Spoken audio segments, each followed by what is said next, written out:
Good morning বন্ধুগণ, সুপ্রীতির চ্যানেলে আপনাদের সবাইকে স্বাগত জানাই। আশা করি আপনারা সবাই খুব ভালো আছেন। আমি আজকে একটু কাঁঠালের তরকারি বানাবো, এঁচোড়, এটাই দেখাচ্ছি, আপনাদের সঙ্গে শেয়ার করব।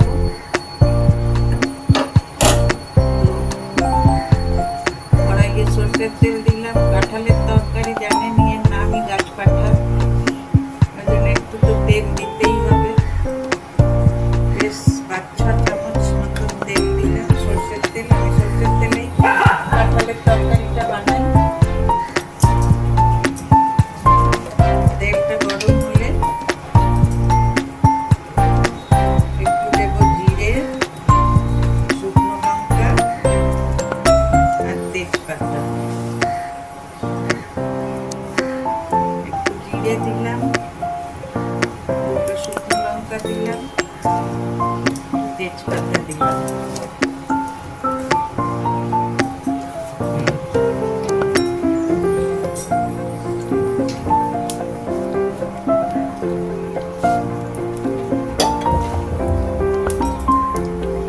ফোড়নটার থেকে বেশ ভালো একটা গন্ধ ছাড়বে, জিরে তেজপাতা ভাজা। তারপরে এটাকে পেঁয়াজ কুচি কুচি করে রেখেছি, এই পেঁয়াজগুলো দিয়ে দেবো।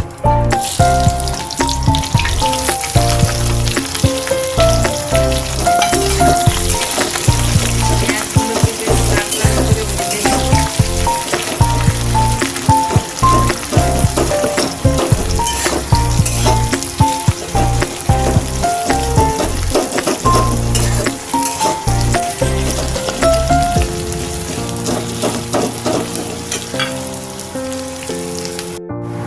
দেখুন বন্ধুগণ, পেঁয়াজগুলো ভালো করে ভাজা হয়ে গেছে।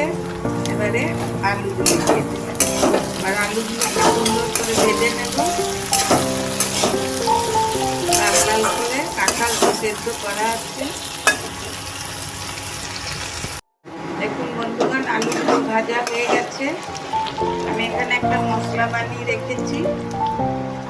আদা, রসুন, ধনে, জিরে আর কাঁচা লঙ্কা, একটু কাশ্মীরি লঙ্কা দিয়ে মশলাটা বানিয়ে রেখেছি। এই মশলাটা এবারে একটু দিয়ে দেব, আর গরম মশলাটা এতেই আমি দিয়ে দিয়েছি।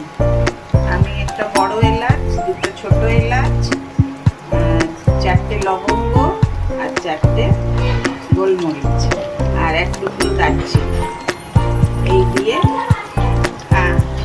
এই মশলাটাকে বানিয়ে নিই। এবার এই মশলাটা দিয়ে ভালো করে আলুগুলোকে করবো, কারণ কাঁঠাল তো সেদ্ধ করা আছে।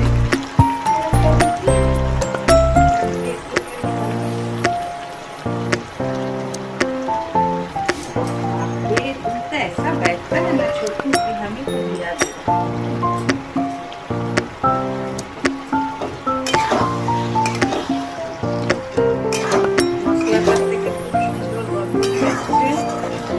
মশলাটাকে এবারে ভালো করে কষবো।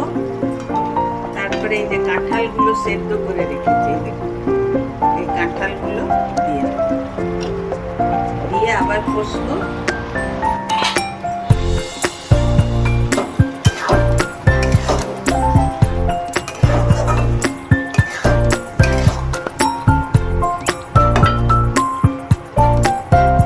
গ্যাসের আগুনটা লো থেকে মিডিয়াম করে দিয়েছি। মিডিয়াম করে একটু ভাজবো, বেশি গ্যাসটা জোর করবো না, তবে মশলাটা পুড়ে যাবে।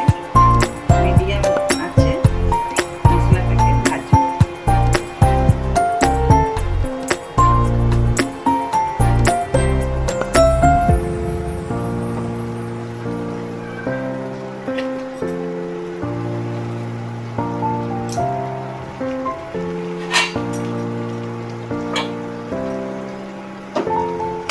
এবার এতে নুন দিয়ে দেবো।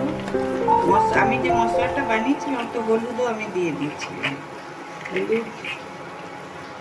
হলুদ দিয়েছিলাম, কাশ্মীরি লঙ্কার গুঁড়ো দিয়ে দিয়েছিলাম আর কাঁচা লঙ্কা।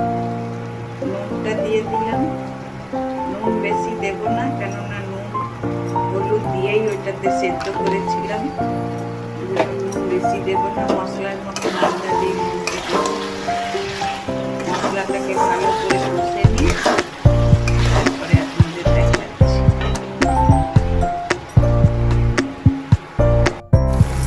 দেখুন মশলাটা থেকে তেল ছেড়ে দিয়েছে।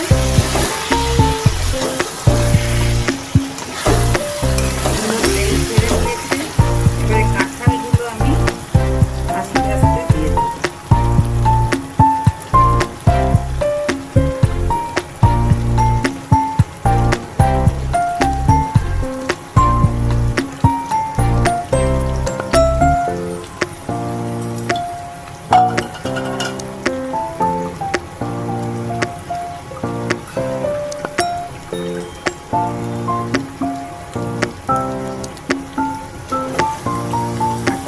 দিয়ে দিলাম।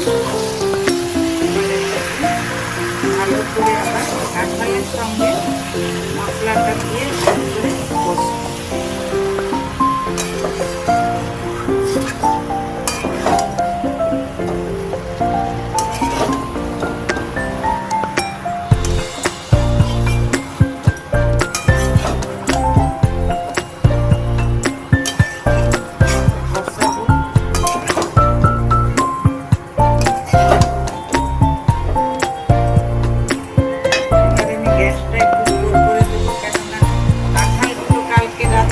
কেটে সেদ্ধ করে রেখেছিলাম।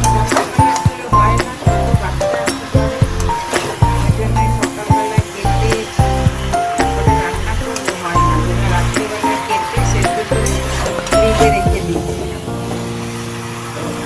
ঠান্ডা হয়ে গেছে, এখন গরম পড়ে গেছে না, বাইরে কিছু রাখা যাচ্ছে না, নষ্ট হয়ে যাচ্ছে। আগে সব বাইরেই রেখে দিতাম, এখন আর বাইরে কিছু রাখতে পারছি না।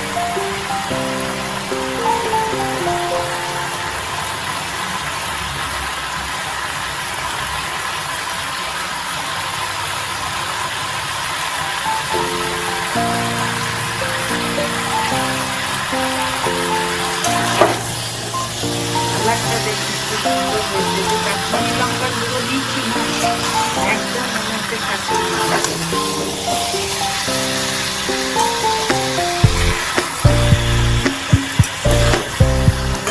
একটু কষাবো, তারপরে আপনাদের দেখুন বন্ধুগণ, কাঁঠালটা সুন্দর ভাজা হয়ে গেছে।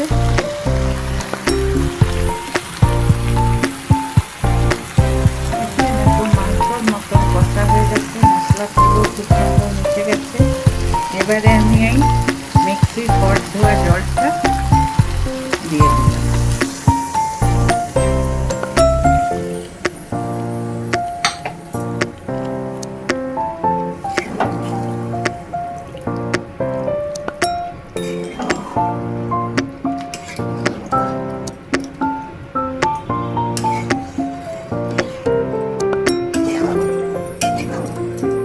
কাঁঠাল তো আমার সেদ্ধই আছে, আলুটা ভেজে রেখেছিলাম, আর একটু জল লাগবে,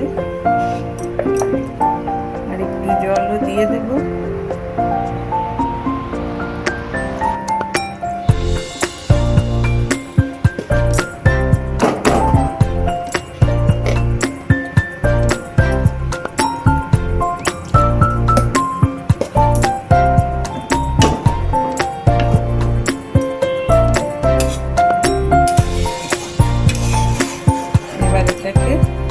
মিডিয়াম ফ্লেমে একটু ভালো করে ফুটিয়ে নেব।